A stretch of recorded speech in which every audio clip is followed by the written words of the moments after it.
북한에서 가장 촉망받던 평양예술단 무용수가 하루아침에 사라졌습니다. 평양에서는 무용수 한 명을 찾으려고 혈안이 됐습니다. 며칠 뒤 그녀는 맨발로 남한에서 발견되었습니다. 대체 무엇이 27년 충성을 하룻밤에 무너뜨린 걸까요? 여러분의 구독과 좋아요가 북한의 진실을 알리는 데 도움이 됩니다.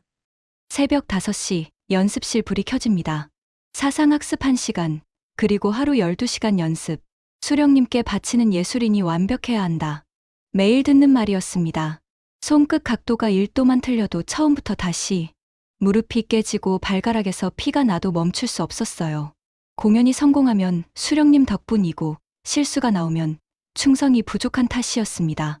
저는 그게 당연한 줄 알았어요. 태어날 때부터 그렇게 배웠으니까요. 춤은 내가 좋아서 추는 게 아니라 수령님을 위해 추는 거라고요. 저는 평양예술단 무용수 김은별입니다. 27살, 평양 대동강구역에서 나고 자랐어요. 어릴 때부터 춤을 좋아했고 14살에 예술학원, 20살에 평양예술단에 들어갔습니다. 어머니는 장마당에서 두부를 팔면서도 우리 은별이가 예술단에 뽑혔다고 자랑하셨고, 아버지는 병상에서도 내 딸이 최고다라며 웃으셨어요. 그 아버지는 폐렴으로 돌아가셨습니다. 약만 있으면 살 수 있는 병인데 약이 없어서요. 어느 날 밤이었습니다. 숙소 불이 다 꺼진 뒤 선배 정희 언니가 이불을 뒤집어 쓰고 뭔가를 보고 있었어요. 이불 틈으로 새어나오는 푸른 빛, 심장이 철렁 내려앉았습니다. 다가가서 이불을 들춰보니 한국 드라마였어요. 작은 USB 화면에 알 수 없는 세상이 펼쳐지고 있었습니다. 언니, 미쳤어. 그거보다 걸리면 교화소야. 당장 꺼. 목소리가 떨렸습니다. 한국 영상물 소지만으로 공개 처형을 당한 사람이 있다는 걸 우리 모두 알고 있었으니까요. 옆방에서 누가 들을까봐 이불 속으로 파고들었어요. 그런데 정희 언니는 화면에서 눈을 떼지 않았습니다. 화면 속에서는 여자들이 무대 위에서 춤을 추고 있었어요. 화려한 옷을 입고 웃으면서 서로 장난치면서요. 지도원도 없고 구호도 없었습니다. 그냥 즐거워서 추는 춤이었어요. 은별아, 이것 좀 봐. 이 사람들 누가 시킨 것도 아닌데 저렇게 춤추고 있어. 언니, 제발. 들키면 우리 둘 다 끝이야. 자기가 좋아서 추는 거래. 자기가 좋아서. 정희 언니가 저를 쳐다봤습니다. 그 눈빛을 잊을 수가 없어요. 슬픈 것 같기도 하고 부러운 것 같기도 한 눈빛이었습니다. 저는 고개를 돌리고 이불을 뒤집었었어요. 보면 안 되는 거였으니까요. 보는 순간 돌이킬 수 없을 것 같았으니까요. 그런데 그날 밤 잠이 오지 않았습니다. 천장을 바라보는데 정희 언니의 말이 자꾸 맴돌았어요. 자기가 좋아서 추는 춤. 그런 게 정말 있는 걸까? 나는 20년 넘게 춤을 췄는데 단 한 번이라도 내가 좋아서 춘 적이 있었던가. 그때는 몰랐습니다. 그 한마디가 제 인생을 완전히 바꿔놓을 줄은요. 그로부터 몇 달 뒤 믿을 수 없는 소식이 떨어졌습니다. 남북 문화교류 행사로 평양예술단이 서울 공연에 간다는 겁니다. 저는 수행 무용수로 선발됐어요. 출발 전날 보위부 감시원이 우리를 모아놓고 말했습니다. 남조선 사람들과 개인 접촉 금지, 숙소 밖 단독 외출 금지, 적의 문화에 현혹되지 말 것. 감시원은 3명, 24시간 우리 곁에 붙어 다녔습니다. 서울에 도착한 첫날 밤, 버스 창문 너머로 봄 풍경에 숨이 멎었어요. 밤 10시가 넘었는데 대낮처럼 밝았습니다. 간판마다 불빛이 쏟아지고 젊은 사람들이 웃으면서 거리를 걸어다니고 있었어요. 평양에서는 밤 9시면 거리가 캄캄합니다. 누가 시키지 않았는데도 사람들이 돌아다니고 골목마다 음식 냄새가 났어요. 감시원이 저것들은 다 허울뿐이다라고 했지만 제 눈에는 그렇게 보이지 않았습니다. 공연 이틀째 공연장으로 이동하는 버스 안에서였어요. 홍대라는 거리를 지나가는데 창밖에 사람들이 둥글게 모여 있었습니다. 무슨 일인가 싶어 고개를 돌렸어요. 또래 여자아이들이 길거리에서 춤을 추고 있었습니다. 아무 무대도 아니었어요. 그냥 길바닥이었습니다. 관객도 몇 명 안 됐어요. 그런데 그 아이들은 땀을 뻘뻘 흘리면서 환하게 웃고 있었습니다. 지도원도 없고 감시원도 없고 구호도 없었어요. 그냥 음악에 맞춰서 자기들끼리 웃고 장난치고 마음대로 춤추고 있었습니다. 저는 창문에 얼굴을 갖다 붙였어요. 버스가 지나가는 그 몇 초가 영원처럼 느껴졌습니다. 정희 언니의 목소리가 귀에 울렸어요. 자기가 좋아서 추는 거래. 드라마에서 본 게 아니었습니다. 진짜였어요. 저 아이들이 바로 그 증거였습니다. 눈물이 차올랐어요. 나는 20년 넘게 춤을 췄습니다. 전국 경연대회에서 1등도 했고 수만 명 앞에서 공연도 했어요. 그런데 단 한 번도 저렇게 웃으면서 춤춘 적이 없었습니다. 저 아이들은 길바닥에서도 저렇게 행복한데 나는 왜 화려한 무대 위에서도 행복하지 않았을까? 감시원이 김은별 동무, 왜 그래? 라고 물었습니다. 아무것도 아닙니다. 목소리가 떨리지 않게 이를 꽉 깨물었어요. 평양으로 돌아가는 비행기 안에서 눈을 감았습니다. 옆자리 감시원이 코를 골고 있었어요.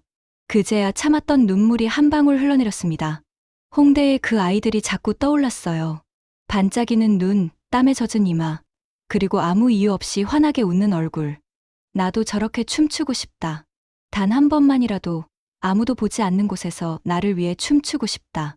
평양이 가까워질수록 가슴 속에서 뭔가가 단단하게 굳어지고 있었습니다. 그게 결심이라는 걸 그때는 미처 몰랐어요. 평양에 돌아온 뒤 저는 이전의 김은별이 아니었습니다. 연습실에서 수령님께 영광을, 구호를 외치는데 목소리가 나오지 않았어요. 입은 움직이는데 소리가 안 나왔습니다. 옆에 서 있던 단원이 이상하다는 듯 쳐다봤어요. 저는 황급히 목소리를 높였습니다. 들키면 안 되니까요. 하지만 머릿속에서는 서울거리의 그 아이들이 계속 춤추고 있었어요. 웃으면서 자유롭게 아무도 시키지 않았는데 그냥 좋아서 추던 그 춤. 안무를 출 때도 달라졌습니다. 예전에는 시키는 대로 정확하게 추면 그만이었어요. 각도, 타이밍, 표정까지 전부 정해져 있었고 저는 그걸 완벽하게 따라하는 기계였습니다. 그런데 서울을 다녀온 뒤로는 춤을 출 때마다 질문이 생겼어요. 왜 이 동작을 해야 하지? 이 표정은 진짜 내 감정인가? 수령님을 찬양하는 가사에 맞춰 환하게 웃으라는데 웃음이 나오지 않았습니다. 이걸 느끼는 게 무서웠어요. 사상이 흔들리고 있다는 뜻이니까요. 이 나라에서 사상이 흔들린다는 건 죽음과 같은 겁니다. 연습이 끝나면 숙소로 돌아와 이불을 뒤집어 쓰고 울었습니다. 소리 없이 울어야 했어요. 옆 침대에서 누가 들으면 사상이 불순하다고 신고할 수 있으니까요. 여러분, 우는 것도 자유가 아닌 나라가 있습니다. 슬퍼도 울 수 없고, 기뻐도 마음대로 웃을 수 없는 나라. 내 감정이 내 것이 아닌 나라. 그게 제가 살던 곳이었어요. 정희 언니가 보고 싶었습니다. 한국 드라마 USB가 발각된 뒤로 정희 언니는 흔적도 없이 사라졌어요. 예술단에서 아무도 그 이름을 입에 올리지 않았습니다. 침대도 치워지고 사물함도 비워지고 처음부터 없었던 사람처럼 지워졌어요. 저는 단장에게 조심스럽게 물었습니다. 정희 선배는 어디로 갔습니까? 단장의 눈빛이 차갑게 변했어요. 그런 사람 없다. 다시는 그 이름 꺼내지 마라. 그 한마디에 온몸이 얼어붙었습니다. 더 물을 수 없었어요. 나중에 다른 단원한테 몰래 들었습니다. 정희 언니가 교화소로 끌려갔다고요. 한국 영상물 시청 및 유포죄. 거기가 어떤 곳인지 우리 모두 알고 있었어요. 하루 14시간 강제 노동에 맞아 죽는 사람도 있다는 곳. 춤을 사랑하던 정희 언니의 고운 손이 돌을 깨고 흙을 나르고 있을 거라는 생각에 밤마다 잠을 이룰 수 없었습니다. 정희 언니의 죄가 뭐예요? 다른 나라 사람들이 춤추는 영상을 봤다는 것, 그게 죄라니요. 정희 언니가 잡혀간 뒤로 예술단 분위기가 완전히 달라졌습니다. 보위부원이 수시로 숙소를 점검했어요. 사물함을 뒤지고 침대 밑을 들여다보고 핸드폰이라도 있으면 압수했습니다. 단원들은 서로 눈치를 보기 시작했어요. 어제까지 친하게 지내던 사이도 하루아침에 감시자가 될 수 있었습니다. 누가 신고할지 모르니까요. 밥을 먹을 때도 씻을 때도 잠을 잘 때도 항상 누군가 지켜보는 느낌이었어요. 숨을 쉬는 것조차 허락받아야 하는 것 같았습니다. 그 무렵 어머니를 찾아갔습니다. 장마당에서 두부를 팔고 계셨는데 전보다 훨씬 야위어 계셨어요. 엄마, 밥은 먹고 다녀? 어머니는 웃으면서 나는 괜찮다. 은별이 내가 잘 먹어야지라고 하셨습니다. 부모님들은 다 이렇게 말씀하시잖아요. 자기는 괜찮다고, 너만 잘 먹으면 된다고. 그런데 집에 들어가 보니 부엌에 먹을 게 거의 없었어요. 쌀 한 줌과 소금, 그게 전부였습니다.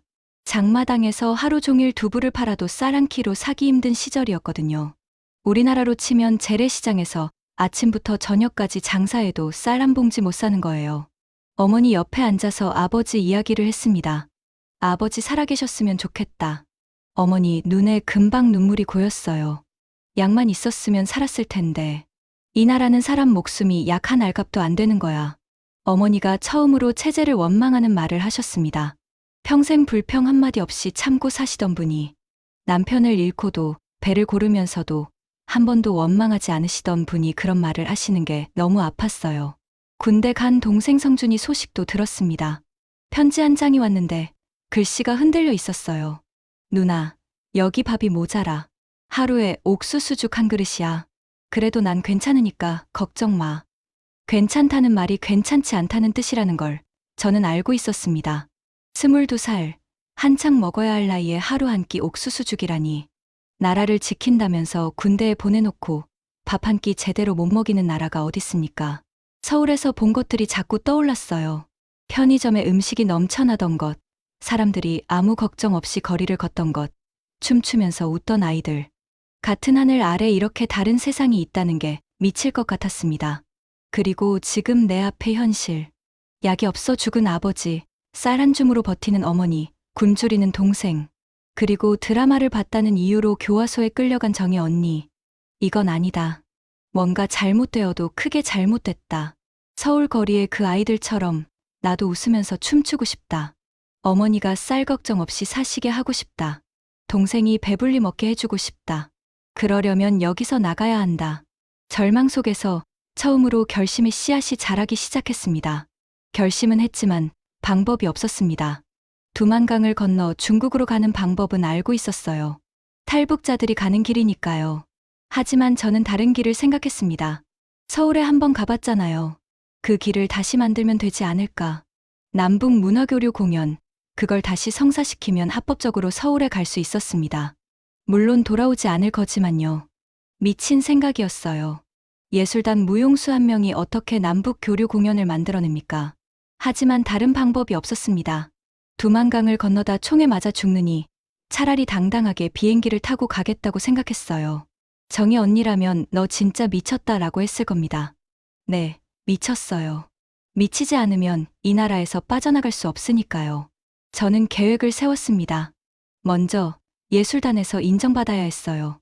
상부에 건의를 하려면 발언권이 있어야 하니까요. 밤낮 없이 연습했습니다. 새벽 4시에 일어나 남들보다 1시간 먼저 연습실에 갔어요. 새로운 안무를 만들었습니다. 수령님 찬양 공연의 수준을 한 단계 높이는 작품. 아이러니하죠. 탈북하기 위해 수령님 찬양 공연에 혼을 쏟고 있으니까요. 하지만 달리 방법이 없었습니다. 이 체제를 이용해서 이 체제를 빠져나가는 수밖에. 석 달을 그렇게 보냈습니다. 몸무게가 5kg나 빠졌어요.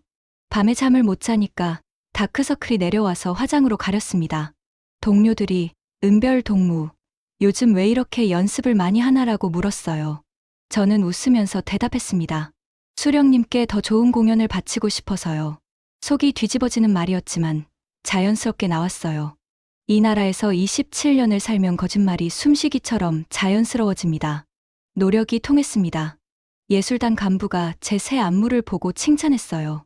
김은별 동무, 충성심이 대단하다. 저는 그 기회를 놓치지 않았습니다. 감사합니다. 지난번 서울 공연이 성공적이었는데 이번 새 작품으로 2차 공연을 하면 어떨까 싶습니다. 간부의 표정이 변했어요. 남조선 공연, 심장이 쿵 내려앉았습니다. 너무 성급했나. 하지만 물러설 수 없었어요. 네, 지난번 공연으로 남조선 인민들에게 우리 체제의 우월성을 보여줬지 않습니까? 이번에 더 좋은 작품으로 가면 선전 효과가 클 겁니다. 간부가 고개를 끄덕였습니다. 상부에 보고해보겠다.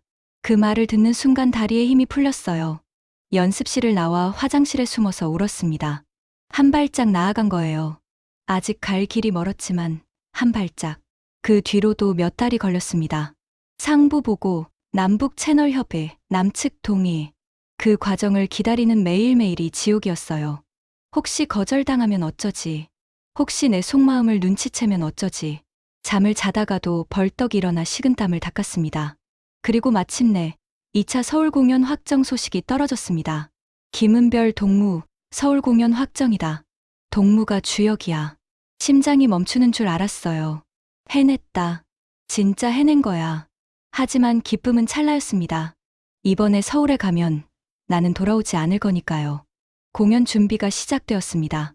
이번에는 제가 안무를 짠 신작이 메인 무대에 올라갔어요. 연습하면서 이상한 감정이 들었습니다. 이 춤을 완성하면 이게 내 마지막 수령님을 위한 춤이 된다. 이상하게도 그 생각을 하니까 춤에 혼이 실렸어요. 마지막이라고 생각하면 뭐든 진심이 되는 법이잖아요. 단원들이 은별 동무, 요즘 춤이 달라졌다고 했습니다. 네, 달라졌죠. 이게 마지막이니까요. 서울에 가면 어떻게 빠져나갈 것인지도 계획을 세워야 했습니다. 지난번 경험을 떠올렸어요. 보이부 감시원이 항상 붙어 있었지만 화장실은 혼자 갔습니다. 공연 후 이동 과정에서 화장실을 핑계로 빠져나간다. 그리고 미리 파악해둔 가장 가까운 경찰서로 뛴다. 단순한 계획이었어요. 단순하지만 목숨을 건 계획. 실패하면 끝입니다. 강제 송환의 공개 처형. 그래도 해야 했습니다.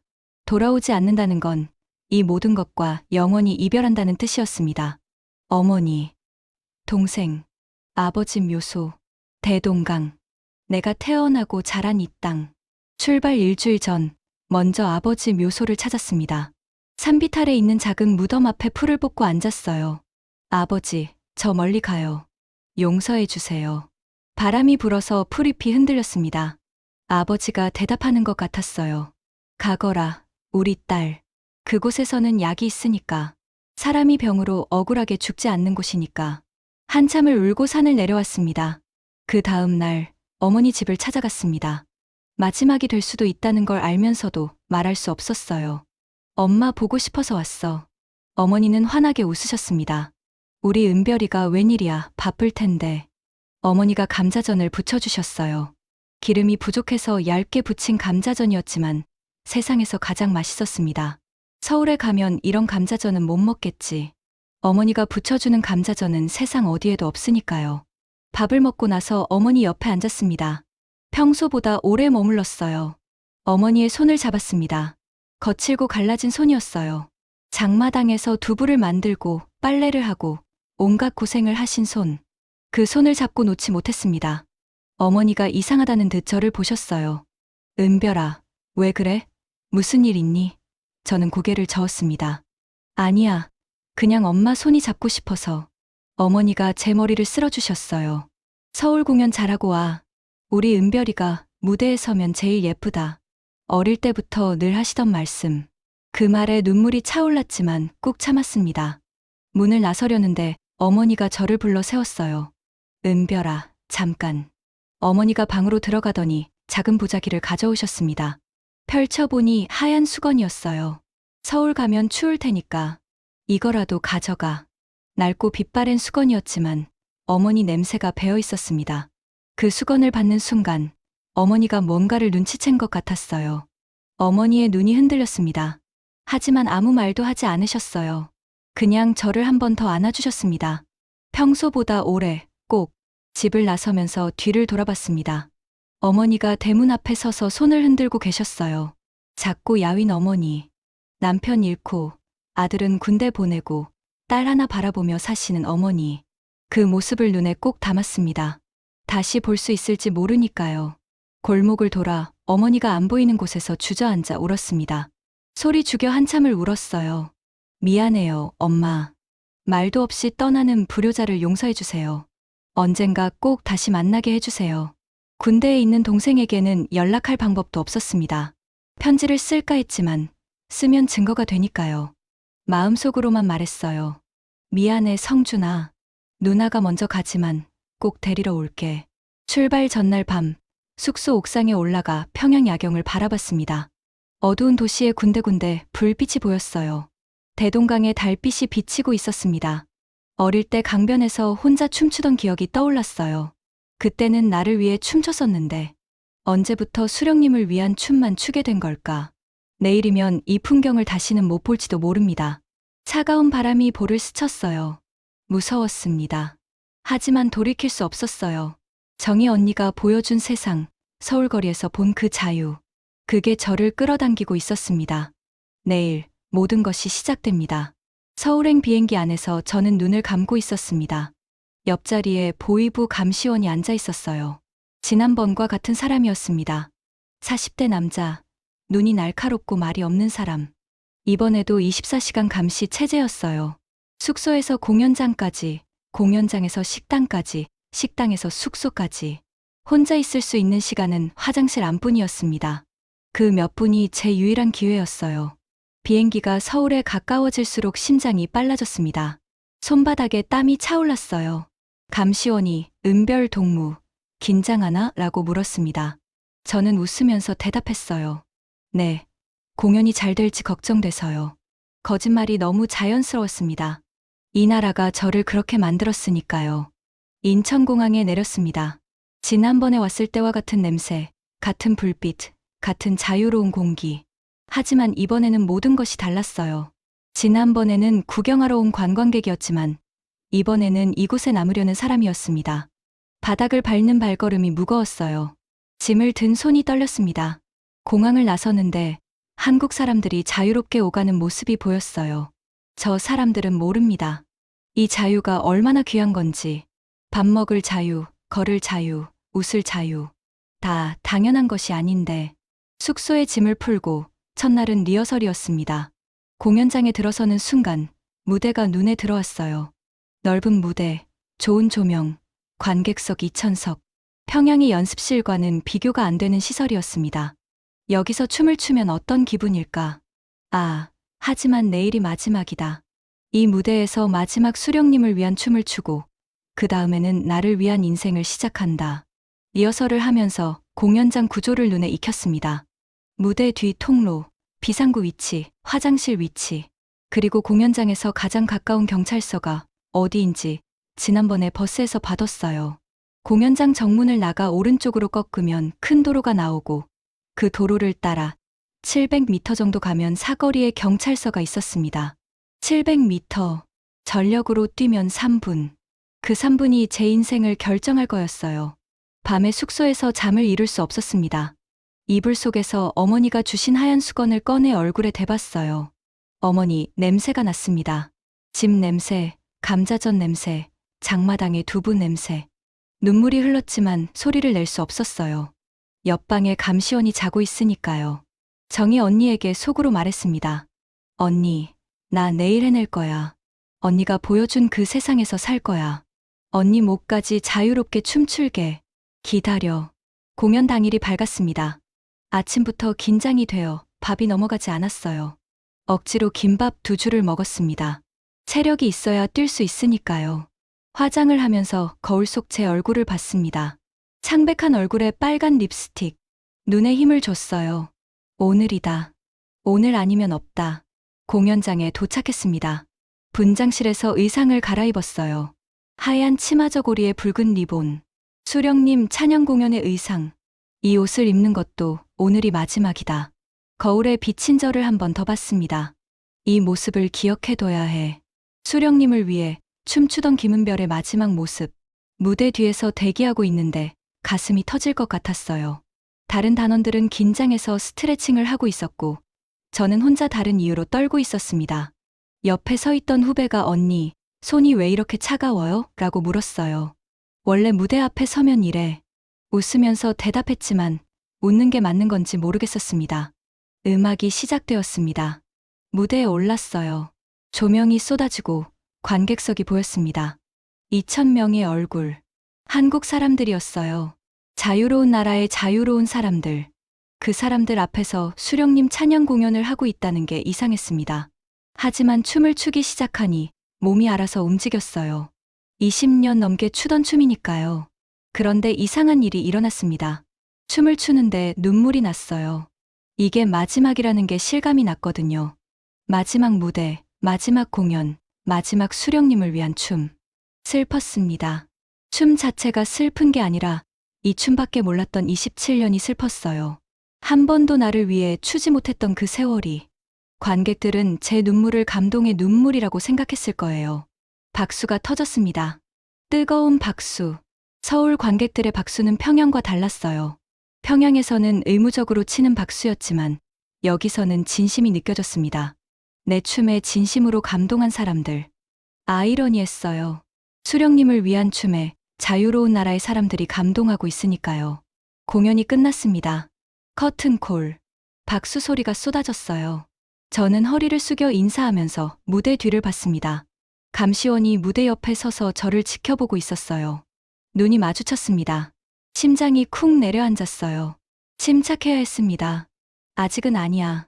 조금만 더 기다려. 무대 뒤로 내려왔습니다. 단원들이 서로 축하하고 있었어요. 공연 대성공이다. 저도 웃으면서 축하했습니다. 마음은 이미 다른 곳에 있었지만요. 감시원이 다가왔습니다. 은별 동무, 공연 잘했다. 이제 숙소로 이동한다.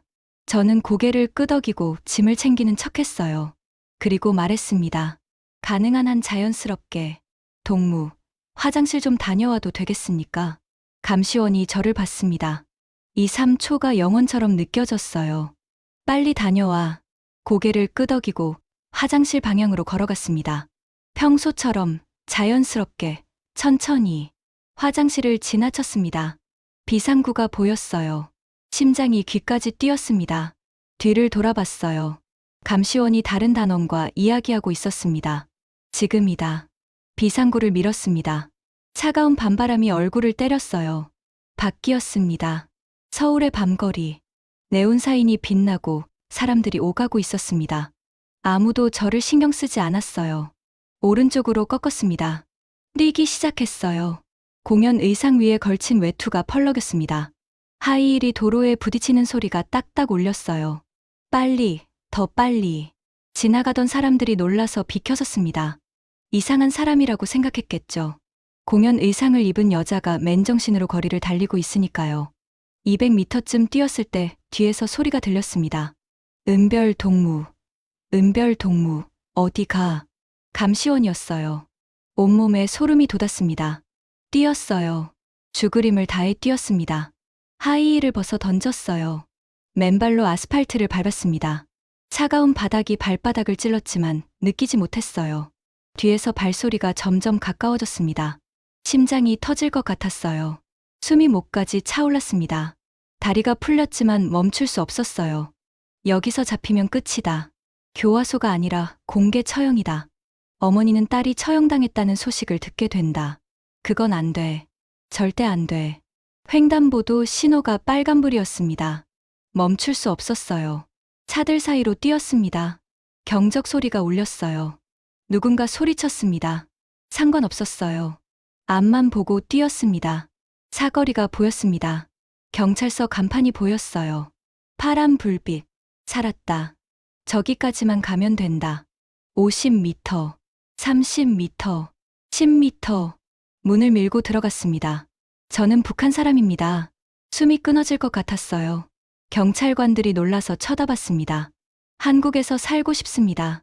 제발 도와주세요. 그 순간 다리에 힘이 풀려 바닥에 주저앉았습니다. 맨발에서 피가 나고 있었어요. 공연 의상은 땀에 젖어 있었고 머리카락은 엉망이었습니다. 하지만 상관없었어요. 해냈으니까, 살았으니까. 밖에서 감시원의 목소리가 들렸습니다. 그 여자는 우리 공연단 사람이다. 데려가야 한다. 경찰관이 문 앞을 막아섰어요. 여기는 대한민국입니다. 본인이 보호를 요청했으니 데려갈 수 없습니다. 그 말을 듣는 순간 진짜구나 싶었어요. 여기서는 내가 싫다고 하면 끌려가지 않는구나. 내 의사가 존중되는 나라. 그게 자유라는 거였습니다. 27년 만에 처음으로 제 인생을 제가 결정한 순간이었습니다. 경찰관 한 분이 다가와 저를 일으켜 세워주셨어요. 담요를 가져다가 어깨에 덮어주셨습니다.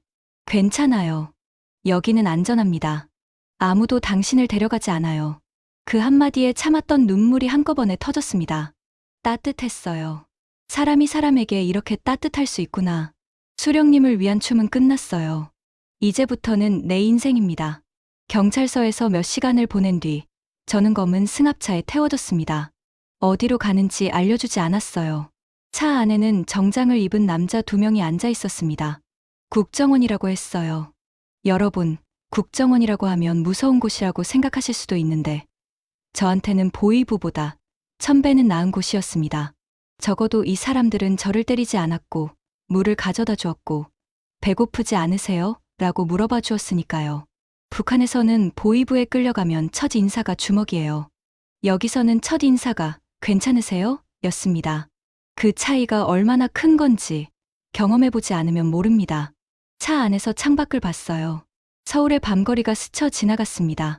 몇 시간 전에 저 거리를 맨발로 뛰었다는 게 믿기지 않았어요. 발바닥에 상처가 욱신거렸습니다. 경찰서에서 응급처치를 해주셨는데 양말 위로 피가 배어나왔어요. 하지만 아프지 않았습니다. 살았다는 안도감이 모든 고통을 덮어버렸거든요. 합동신문센터라는 곳에 도착했습니다. 건물 안으로 들어가니 김복도가 나왔고 작은 방으로 안내받았어요. 침대 하나, 책상 하나, 화장실. 문은 밖에서 잠겼습니다. 자유를 찾아왔는데 또 갇힌 거예요. 순간 가슴이 답답해졌습니다. 하지만 이해했어요. 제가 진짜 탈북자인지 혹시 간첩은 아닌지 확인해야 하니까요. 그래도 이 방은 북한의 구류장과는 달랐습니다. 이불이 깨끗했고 방이 따뜻했고 화장실에 수세식 변기가 있었어요. 세면대에서 따뜻한 물이 나왔습니다. 사소한 것들이지만 저한테는 전부 놀라운 것이었어요. 첫날 밤 잠이 오지 않았어요. 저녁으로 도시락이 나왔는데 뚜껑을 열고 멍하니 바라봤습니다. 하얀 쌀밥에 반찬이 4가지. 김치, 멸치볶음, 계란말이, 시금치나물. 북한에서는 쌀밥이 귀했어요. 명절에나 겨우 먹는 게 쌀밥이었는데 여기서는 조사받는 사람한테도 이런 밥을 주는구나. 한 숟가락 떠먹는데 눈물이 났습니다. 어머니가 쌀 한 줌으로 죽을 쑤어 드시고 있을 텐데 나는 여기서 쌀밥을 먹고 있다. 그 생각에 밥이 목구멍을 넘어가지 않았어요. 억지로 다 먹었습니다. 체력이 있어야 하니까요. 천장을 바라보며 지나온 하루를 되새겼습니다. 아침에 공연 의상을 입었고 무대에서 마지막 춤을 췄고 비상구를 밀고 나와 700m를 뛰었고 경찰서에서 한국에서 살고 싶다고 외쳤습니다. 하루 만에 인생이 완전히 바뀌었어요. 어젯밤에는 평양예술단 무용수였는데 오늘은 탈북자. 같은 사람인데 이름표가 바뀐 거예요. 아직 실감이 나지 않았습니다. 조사가 시작되었습니다. 같은 질문을 수십 번 반복했어요. 이름이 뭡니까? 김은별입니다. 생년월일 1999년 3월 15일입니다. 평양예술단에서 뭘 했습니까? 무용수였습니다. 언제 입단했습니까? 2019년입니다. 단장 이름은 리철수입니다. 같은 방을 쓴 단원 이름을 전부 말해보세요. 이런 식이었어요.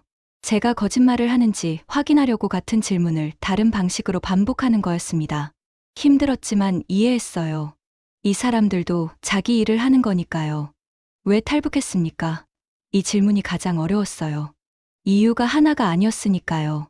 정혜 언니, 서울거리의 아이들, 약 없이 죽은 아버지, 굶주리는 동생, 쌀 한 줌으로 버티는 어머니. 전부 다 이유였습니다. 한참을 생각하다가 대답했어요. 자유롭게 춤추고 싶었습니다. 조사관이 잠깐 저를 쳐다봤습니다. 표정이 조금 부드러워졌어요. 고개를 끄덕이고 다음 질문으로 넘어갔습니다. 조사는 몇 주 동안 계속되었어요. 매일 아침 조사관이 와서 질문하고 오후에는 혼자 방에 있었습니다. 그 혼자 있는 시간이 가장 힘들었어요.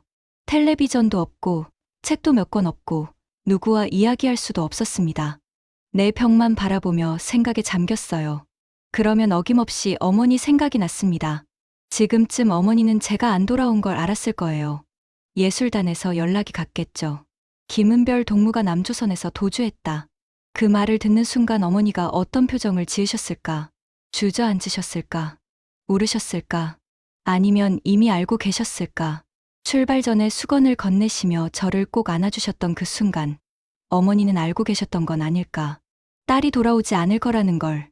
탈북자 가족에게는 낙인이 찍힙니다. 직장에서 쫓겨나고 배급이 끊기고 이웃들이 외면해요.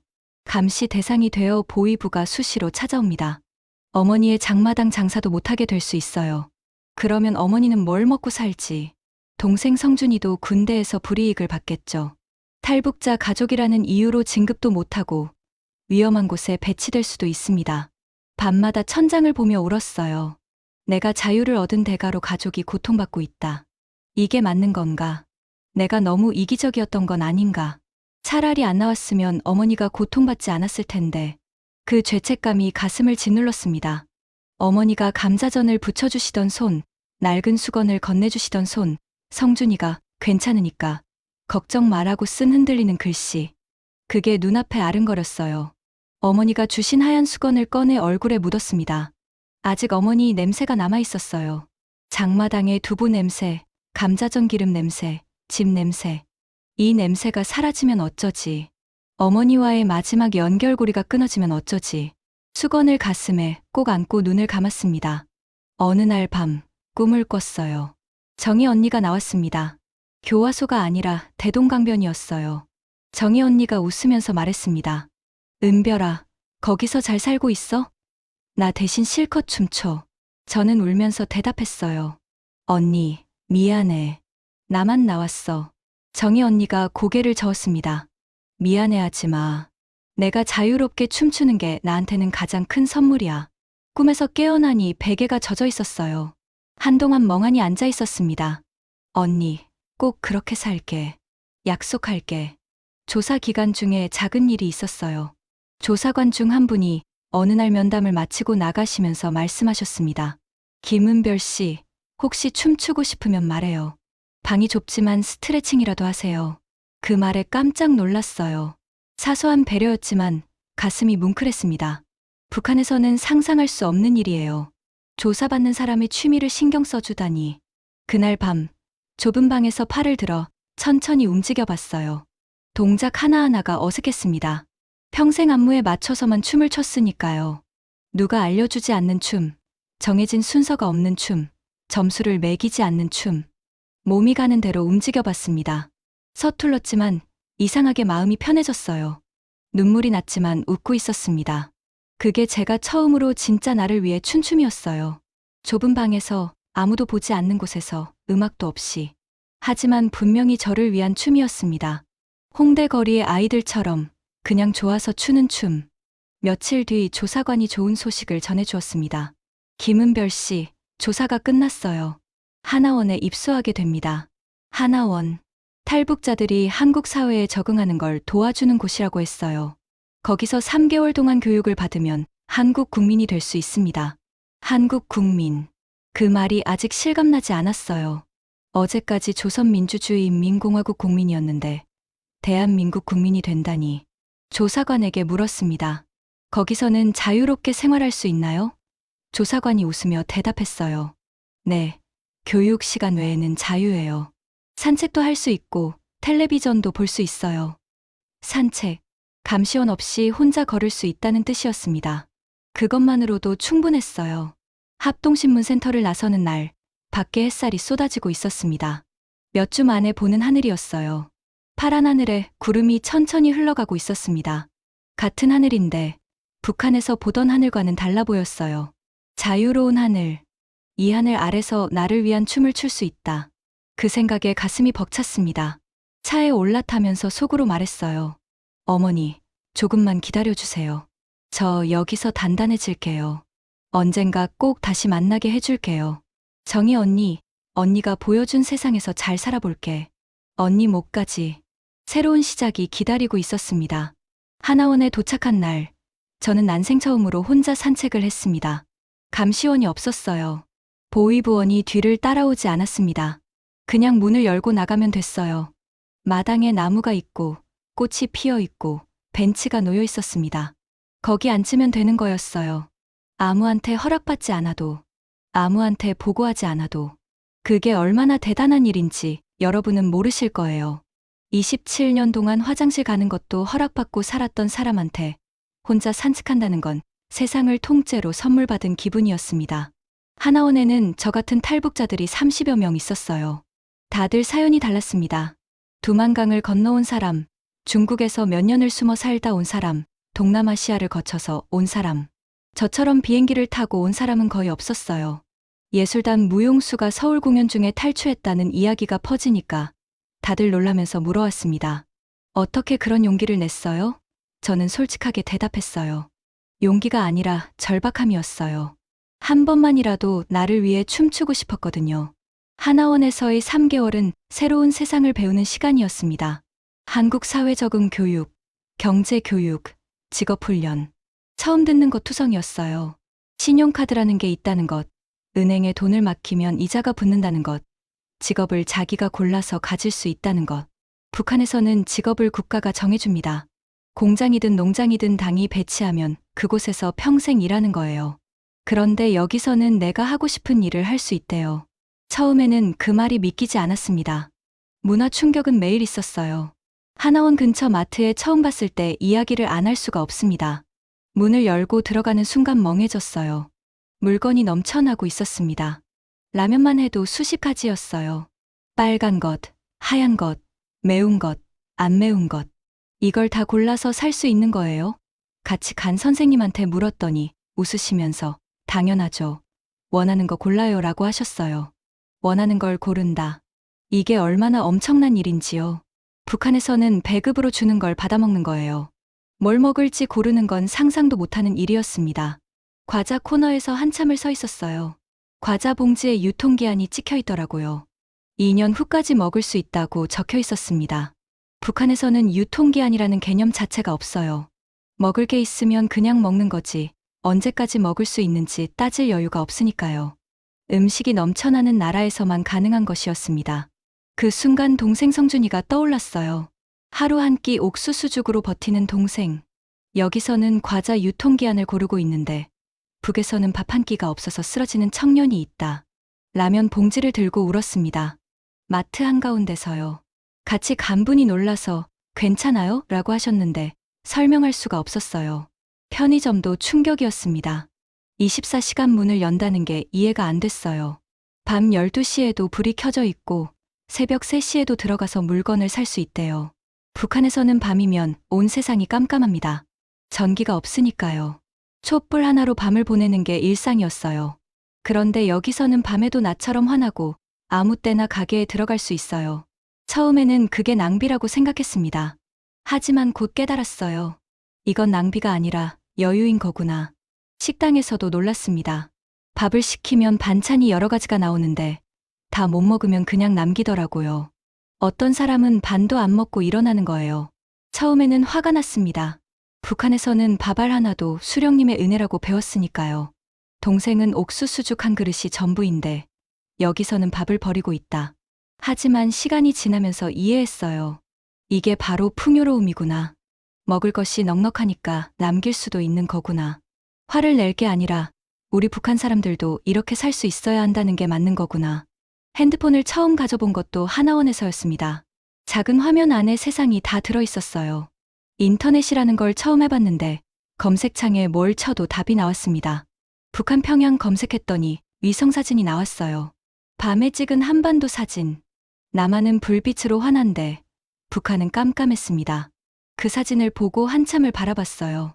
저 어둠 속에 어머니가 계시고 동생이 있고 정희 언니가 있다. 핸드폰을 꼭 쥐고 울었습니다. 하나원 생활에서 가장 힘들었던 건 말투였어요. 북한에서는 동무라고 부르는데 여기서는 친구라고 하잖아요. 일 없습니다를 괜찮아요라고 바꿔야 했고 수령님 은덕이라는 말은 입에서 떼어내야 했어요. 식당에서 주문할 때 뭘 먹겠습니다가 아니라 이거 주세요라고 해야 한다는 것도 배웠습니다. 사소한 것들인데 하나하나가 새로 태어나는 기분이었어요. 27년 동안 쓰던 말을 바꾸는 게 이렇게 어려운 줄 몰랐습니다. 다른 입소자들과 이야기하면서 위로를 받기도 했어요. 저보다 나이가 많은 분이 계셨는데 50대 아주머니셨어요. 두만강을 건너고 중국에서 5년을 숨어 살다가 한국에 오신 분이었습니다. 그분이 어느 날 저한테 말씀하셨어요. 은별 씨, 여기서는 울고 싶으면 울어. 웃고 싶으면 웃어. 아무도 뭐라 안 해. 그게 자유야. 간단한 말이었는데 가슴에 꽂혔습니다. 울고 싶을 때 울 수 있는 자유. 그것조차 북한에서는 없었으니까요. 그리고 춤. 하나원에서 저는 다시 춤을 추기 시작했습니다. 처음에는 교육 프로그램 중에 체육 시간이 있었어요. 에어로빅 같은 거였는데 강사 선생님이 음악을 틀어주고 따라하는 거였습니다. K-팝이라는 노래가 나왔어요. 빠른 박자의 신나는 멜로디. 북한에서 듣던 음악과는 완전히 달랐습니다. 다른 입소자들은 어색해하면서 대충 따라했는데 저는 몸이 저절로 움직였어요. 음악이 좋았거든요. 무용수의 몸은 좋은 음악을 만나면 자동으로 반응합니다. 강사 선생님이 놀라서 은별 씨, 춤 정말 잘 추시네요 라고 하셨어요. 그 칭찬이 수령님 덕분이 아니라 진짜 제 실력을 인정해주는 거라는 게 느껴졌습니다. 가슴이 뜨거워졌어요. 어느 날 오후 혼자 마당에 나갔습니다. 아무도 없었어요. 핸드폰에서 음악을 틀었습니다. 느린 발라드 곡이었어요. 눈을 감고 팔을 들어 올렸습니다. 음악에 몸을 맡겼어요. 안무가 없었습니다. 정해진 동작도 없었고 구호도 없었고 점수를 매기는 사람도 없었어요. 그냥 음악이 시키는 대로 몸이 원하는 대로 움직였습니다. 바람이 불어 머리카락이 흩날렸어요.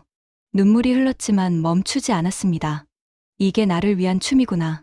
서울 거리에서 그 아이들이 추던 춤이 바로 이거였구나. 정희 언니가 말했던 자기가 좋아서 추는 춤을 마침내 이해한 순간이었습니다. 수령님을 위한 춤에는 없던 것이 이 춤에는 있었어요. 기쁨이요. 순수한 기쁨. 내가 좋아서, 내가 원해서 내 몸이 음악과 함께 움직이는 그 기쁨. 27년 만에 처음 느끼는 감정이었습니다. 춤을 추다가 주저앉아 한참을 울었어요. 기쁨의 눈물인지 슬픔의 눈물인지 모르겠었습니다. 아마 둘 다였을 거예요. 자유를 얻은 기쁨과 이 자유를 함께 나눌 수 없는 사람들에 대한 슬픔. 어머니, 성준이, 정희 언니. 이 사람들도 이 기쁨을 느낄 수 있는 날이 올까요? 하나원 3개월이 끝나갈 무렵 수료식이 있었습니다. 대한민국 국민으로서의 첫 출발을 축하하는 자리였어요. 주민등록번호가 생겼습니다. 제 이름으로 된 신분증이 생긴 거예요. 북한에서는 공민증이 있었지만 그건 국가가 나를 감시하기 위한 도구였어요. 여기서 받은 신분증은 달랐습니다. 내가 이 나라의 국민이라는 증명. 내가 자유로운 사람이라는 증명. 수료식이 끝나고 짐을 쌌습니다. 어머니가 주신 하얀 수건을 가방 맨 위에 올려놓았어요. 냄새가 많이 희미해졌지만 아직 남아있었습니다. 이 수건은 절대 버리지 않을 거예요. 어머니를 다시 만나는 날까지. 하나원 문을 나서면서 하늘을 올려다봤습니다. 맑은 가을 하늘이었어요. 이제 진짜 혼자입니다. 무섭기도 했지만 마음 한쪽에서 단단한 것이 올라왔어요. 할 수 있다. 나를 위해 살 수 있다. 나를 위해 춤출 수 있다. 세상 밖으로 첫 발을 내디뎠습니다. 하나원을 나온 뒤 저는 서울 외곽의 작은 원룸에서 새 삶을 시작했습니다. 8평짜리 방이었어요. 침대 하나, 책상 하나, 작은 부엌. 좁았지만 제 방이었습니다. 아무도 들어와서 검열하지 않고 아무도 감시하지 않는 온전히 내 공간. 문을 잠그고 혼자 앉아 있는데 눈물이 났어요. 평양예술단 숙소에서는 8명이 한 방을 썼거든요. 밤에 뒤척이는 것도 눈치를 봐야 했고 혼잣말도 조심해야 했습니다. 그런데 여기서는 노래를 불러도 되고 울어도 되고 새벽 3시에 일어나 춤을 춰도 아무도 뭐라 하지 않아요. 처음 한 달은 적응하느라 정신이 없었습니다. 지하철 타는 법을 배우고 은행 계좌를 만들고 핸드폰 요금제를 고르고 하나하나가 전부 새로웠어요. 지하철역에서 길을 잃어 1시간을 헤맨 적도 있고 카페에서 주문하는 방법을 몰라 쭈뼛거리다 나온 적도 있습니다. 창피하기도 했지만 물어보면 사람들이 친절하게 알려줬어요. 이쪽으로 가시면 돼요. 여기 메뉴판 보시고 골라주세요. 아무도 제가 북한에서 왔다는 걸 모르니까 그냥 길 모르는 사람한테 친절을 베푸는 거였어요. 그 자연스러운 친절이 좋았습니다. 일자리도 구해야 했습니다. 하나원에서 정착금을 받았지만 오래가지 않으니까요. 무용밖에 모르는 제가 뭘 할 수 있을까 고민했어요. 이력서라는 걸 처음 써봤는데 경력란에 뭘 써야 할지 모르겠었습니다. 평양예술단 무용수라고 쓸 수는 없잖아요. 한국에서 인정되는 경력이 아니니까요. 결국 학원 청소부터 시작했습니다. 새벽에 일어나 학원을 청소하고 오후에는 식당에서 서빙을 했어요. 몸은 힘들었지만 내가 일한 만큼 돈을 받는다는 게 신기했습니다. 북한에서는 한 달 월급이 한국 돈으로 2,000원도 안 됐거든요. 여기서는 하루만 일해도 그 이상을 받았어요. 힘든 날도 많았습니다. 말투 때문에 놀림받은 적이 있어요. 식당에서 손님이 어디서 왔어요? 말투가 이상한데 라고 했을 때 뭐라고 대답해야 할지 몰랐습니다. 강원도요라고 거짓말했어요. 아직 탈북자라는 걸 밝히는 게 무서웠거든요. 사람들이 어떻게 볼지, 차별하지는 않을지. 그 두려움은 쉽게 사라지지 않았습니다. 외로운 밤에는 어머니한테 편지를 썼어요. 보낼 수 없는 편지. 엄마, 나 오늘 지하철에서 길을 잃었어. 근데 친절한 아주머니가 알려줬어. 여기 사람들은 참 따뜻해. 엄마, 오늘 처음으로 월급을 받았어. 엄마한테 보내주고 싶은데 방법이 없어서 속상해. 엄마, 여기는 쌀밥을 매일 먹을 수 있어. 성준이도 데려오고 싶어. 노트 한 권이 편지로 가득 찼습니다. 언젠가 어머니를 다시 만나면 이 노트를 보여드릴 거예요. 그러던 어느 날, 저는 결심했습니다. 다시 춤을 추자. 이번에는 나를 위해. 인터넷에서 무용학원을 검색했어요. 현대무용이라는 게 있더라고요. 클래식 발레와는 다르게 자유롭게 자기 감정을 표현하는 춤이었습니다. 첫 수업에 갔을 때 강사가 말했어요. 여기서는 정해진 동작이 없어요. 음악을 듣고 느끼는 대로 움직이세요. 그 말에 멍해졌습니다. 정해진 동작이 없다고? 20년 넘게 각도와 타이밍에 맞춰서만 춤을 췄는데 느끼는 대로 추라니. 처음에는 몸이 안 움직였어요. 자유가 오히려 어색했습니다. 하지만 음악에 몸을 맡기니까 조금씩 풀리기 시작했어요. 수업이 끝나고 강사가 다가왔습니다. 은별 씨, 기본기가 정말 좋은데요? 어디서 배우셨어요? 순간 망설였어요. 하지만 숨기고 싶지 않았습니다. 북한에서 왔어요. 거기서 무용을 했어요. 강사의 표정이 놀라움으로 바뀌었지만 곧 웃으면서 말했어요. 그래요? 대단하시네요. 여기서 새로운 춤을 만들어 봐요. 그 말이 얼마나 고마웠는지 모릅니다. 차별하지 않고 있는 그대로 받아들여 주는 것. 그게 이 나라의 힘이라는 걸 그때 느꼈어요. 그리고 드디어 그날이 왔습니다. 홍대 거리를 다시 찾아갔어요. 처음 버스 창문 너머로 버스킹을 봤던 그 거리. 이번에는 버스 안이 아니라 두 발로 직접 걸어서 갔습니다. 거리에 음악이 흘러나오고 사람들이 오가고 또래 아이들이 춤추고 있었어요. 그때 그 아이들인지는 모르겠지만 똑같은 풍경이었습니다. 스피커 하나에 맞춰 땀을 흘리며 웃고 있었어요. 한참을 바라보다가 용기를 냈습니다. 다리가 떨렸어요. 심장이 뛰었습니다. 하지만 이번에는 두려움이 아니라 설렘이었어요. 아이들에게 다가갔습니다. 저도 춤을 추는데 같이 해도 될까요? 아이들이 환하게 웃었어요. 당연하죠. 같이 해요. 아무런 의심도, 심사도, 허락도 없이 그냥 환영해 주었습니다. 음악이 바뀌었어요. 신나는 음악이 울려 퍼졌습니다. 저는 춤을 추기 시작했습니다. 서울 한복판에서, 하늘 아래에서 자유롭게. 수령님을 위한 춤이 아니었어요. 누구한테 보여주기 위한 춤도 아니었습니다. 그냥 좋아서, 춤이 좋아서, 살아있어서, 자유로워서 추는 춤이었어요. 처음에는 몸이 굳어 있었습니다. 20년 넘게 각도와 타이밍에 맞춰진 몸이니까요. 하지만 음악이 흐르자 몸이 풀리기 시작했어요. 한 동작, 두 동작. 점점 자유로워졌습니다. 옆에서 추던 아이가 언니 진짜 잘 춘다 라고 소리쳤어요. 저는 웃었습니다. 무대 위가 아닌 길거리에서 심사위원이 아닌 또래 아이한테 태어나서 처음으로 순수한 칭찬을 받았어요. 지나가던 사람들이 멈춰서서 박수를 쳐주었습니다. 아저씨도, 아이들도, 할머니도. 한 할머니가 아이고, 저 아가씨 춤 참 잘 추네라고 말씀하시는 게 들렸어요. 눈물이 흘렀지만 웃고 있었어요. 이게 자유라는 거구나. 정희 언니가 보여주고 싶었던 세상이 바로 이거구나. 춤을 추면서 어머니를 생각했습니다. 엄마, 나 지금 서울 한복판에서 춤추고 있어. 아무도 시키지 않았는데 내가 좋아서 추고 있어. 엄마가 말했잖아. 우리 은별이는 춤출 때가 제일 예쁘다고. 지금 내가 제일 예쁠 거야. 여러분, 저는 이제 수령님을 위한 춤이 아니라 저를 위한 춤을 춥니다. 그게 자유예요. 먹고 싶은 걸 먹고, 가고 싶은 곳에 가고, 추고 싶은 춤을 추는 것. 당연한 것 같지만 이 당연한 것을 위해 목숨을 걸어야 하는 사람들이 아직 2,500만 명이나 있습니다. 북에 계신 어머니께 말씀드리고 싶어요. 엄마, 나 여기서 잘 살고 있어. 매일 쌀밥 먹고 아프면 병원에 갈 수 있어. 아버지처럼 약이 없어서 돌아가시는 일은 여기서는 없어. 언젠가 꼭 다시 만나자.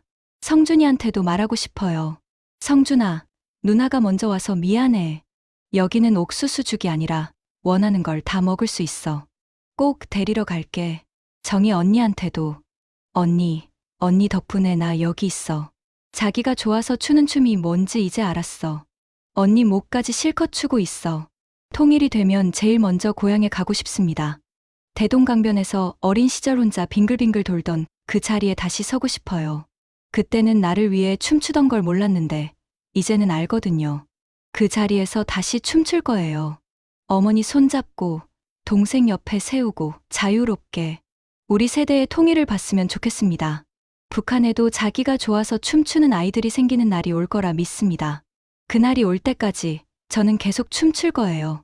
나를 위한 춤을요. 그게 자유입니다. 감사합니다. 수령님을 위해서만 춰야 했던 춤을 서울 길거리에서 자기 자신을 위해 추는 아이들이 있었습니다. 누구를 위해 추느냐가 아니라 내가 좋아서 출 수 있느냐. 그것이 자유였습니다. 탈북의 길 끝에 서 있는 당신을 진심을 담아 응원합니다. 함께 해주셔서 감사합니다.